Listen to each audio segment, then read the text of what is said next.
Internet rappresenta oggi la frontiera finale dell'information technology. Il numero dei computer collegati fra loro in Internet attraverso le reti telefoniche è in continuo aumento. Gli hosts, i fornitori di informazione raggiungibili tramite Internet, sono circa 4 milioni e negli ultimi mesi del 94 il loro numero è cresciuto del 21% su scala mondiale. Seguendo il trend di sviluppo attuale, nel 1999 Internet raggiungerà i 100 milioni di host collegati.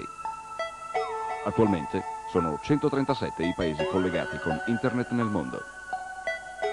Gli Stati Uniti, con 2.700.000 unità, sono la nazione con più host raggiungibili, ma il paese che ha registrato l'incremento maggiore nel trimestre ottobre e dicembre 94 è l'Argentina, con un aumento pari al 419%, per un totale di 1.300 host.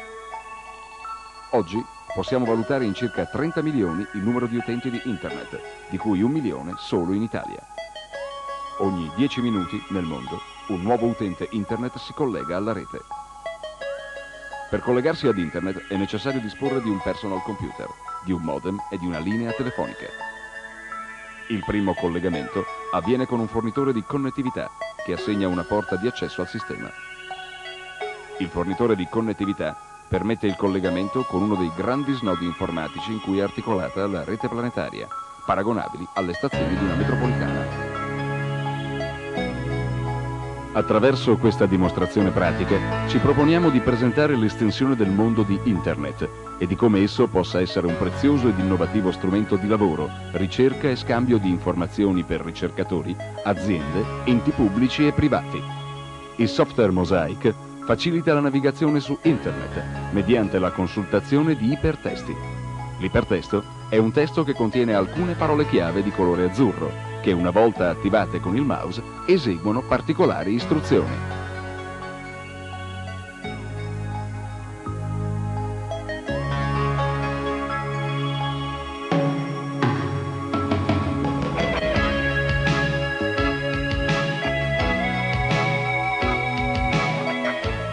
Iniziamo la navigazione su Internet mostrandovi la pagina rappresentativa del centro innovazione presso il nostro server Galileo. Passiamo quindi alla mappa dei World Wide Web Service in Italia, attraverso il collegamento con il sito del NIR, la struttura di coordinamento del gruppo di armonizzazione delle reti di ricerca in Italia. Possiamo visitare l'Università degli Studi di Padova, scegliendo in particolare di recarci al Dipartimento di Elettronica ed Informatica, dove è possibile utilizzare il servizio di biblioteca elettronica all'interno dell'area didattica. Ora ci rechiamo a Bologna, dove dal luglio 1994 il Cineca mette a disposizione delle imprese industriali e commerciali, ma anche dei cittadini, la rete Internet attraverso il servizio Nettuno. Qui possiamo chiedere informazioni riguardanti i trasporti e la mobilità in città ed accedere, ad esempio, agli orari degli autobus.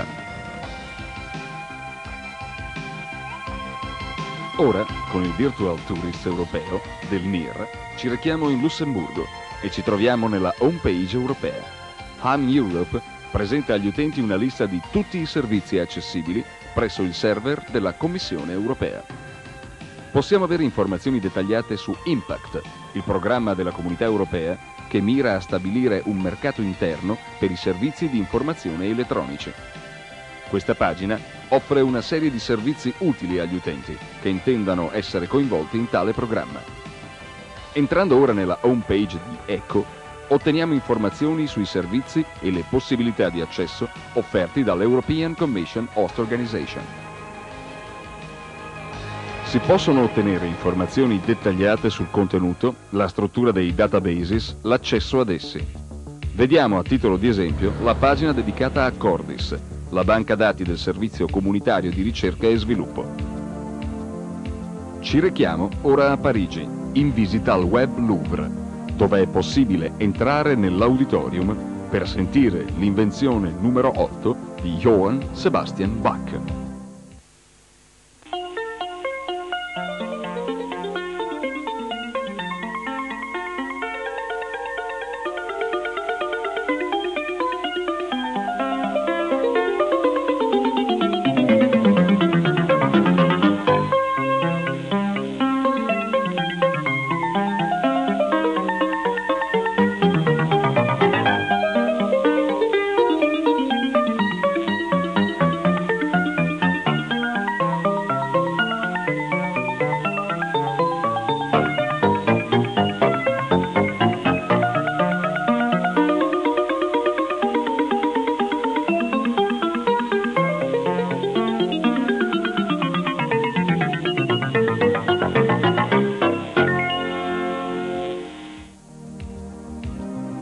Possiamo scegliere anche di vedere i quadri di alcuni impressionisti famosi, come ad esempio Apples and Oranges e l'autoritratto di Paul Cézanne, The Vase with 12 Sunflowers ed il Pollard Willows with Setting Sun di Vincent van Gogh ed infine L'uomo vitruviano di Leonardo da Vinci.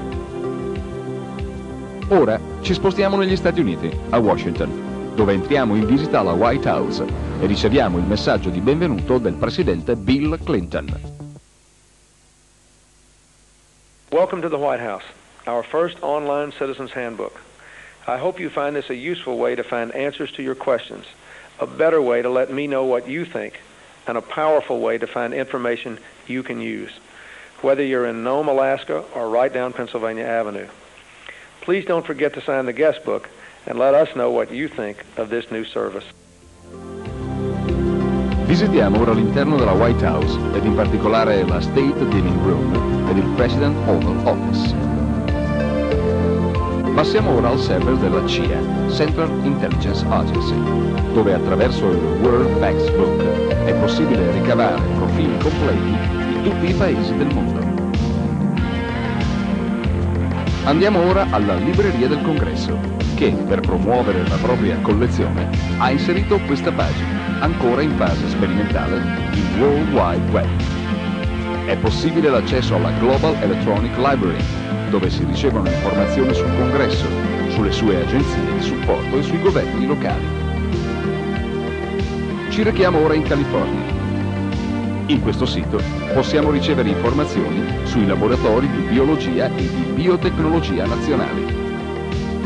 Sempre mediante il Virtual Tourist possiamo raggiungere il servizio di informazione sui parchi nazionali e vedere un prototipo di informazione da esso fornita. Vediamo ora come tenersi informati circa le condizioni attuali del tempo nel mondo.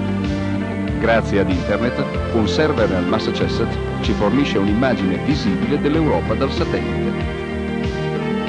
Queste immagini vengono aggiornate quotidianamente. Questa è una pagina sperimentale che permette di avere le ultime informazioni sul mercato azionario. L'aggiornamento è quotidiano ed il servizio è offerto da MIT, Artificial Intelligence Laboratory. Vediamo a titolo di esempio un grafico dell'andamento mensile del volume di affari della Italy Fund Corporation. Tornando all'immagine dell'uomo vitruviano di Leonardo, concludiamo questo breve viaggio in Internet. Internet rappresenta forse la più importante innovazione di questa fine secolo nell'ambito delle tecnologie dell'informazione. Ma è ancora l'uomo il centro di questa nuova avventura della conoscenza.